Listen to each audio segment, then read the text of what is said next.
Aujourd'hui, avec Méditerranée du futur, on a incontestablement une position très forte de la région sud, donc la région Provence-Alpes-Côte d'Azur, soutenue par les instances internationales, européennes bien sûr, mondiales, Banque mondiale, onusiennes, tous les organismes internationaux, en commençant par Analyte et bien sûr l'UPM.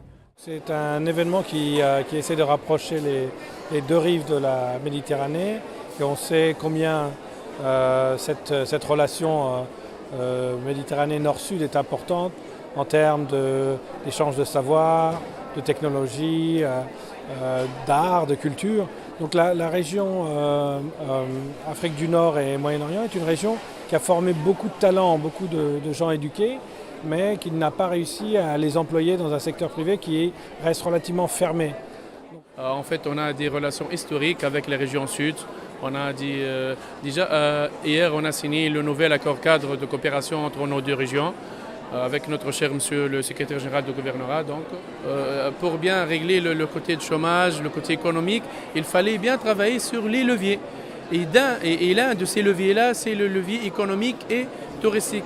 On est arrivé enfin à faire un circuit touristique interne à Kasserine. Pour cela, il y a des voyages de l'Europe et il y a des groupes qui viennent pour voir ce patrimoine-là. Et ça va induire tout ce qui est économique. Il y a eu maintenant, on a commencé à faire avec des jeunes, des maisons d'hôtes, quelques petits cafés touristiques, quelques petits pour la restauration touristique, parce que pour bâtir un grand circuit touristique dans la Méditerranée, on doit commencer par les régions. Il y a grosso modo une centaine d'actions qui ont été engagées, financées et cofinancées par la région et l'Europe sur l'ensemble du bassin méditerranéen, pays par pays.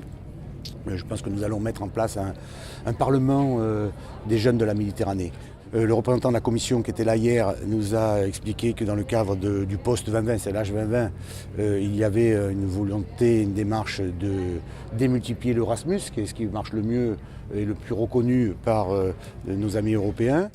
On est en train de travailler à la demande de Madame Guigou pour faciliter le problème des visas pour les talents, de façon à ce qu'il n'y ait pas de blocage de ce côté-là. On a vu que sur le plan culturel, il y a des échanges avec l'orchestre de la Méditerranée que nous pilotons. C'est très intéressant de voir des personnes très importantes qui parlent de notre avenir, la jeunesse. Ils nous donnent des moyens, ils nous offrent des opportunités et c'est à nous de les saisir et en tirer le bon parti. Je pense que les jeunes d'aujourd'hui sont très préoccupés par ce qu'ils veulent faire et par ce qui va arriver. Et ça va être nous en fait qu'allons changer les choses et qu'allons innover. Les frontières, ça n'existe plus vraiment. Je pense que c'est quelque chose de dépassé. Et justement, de pouvoir aller dans d'autres pays, de globaliser tout ça, c'est quelque chose qui est naturel.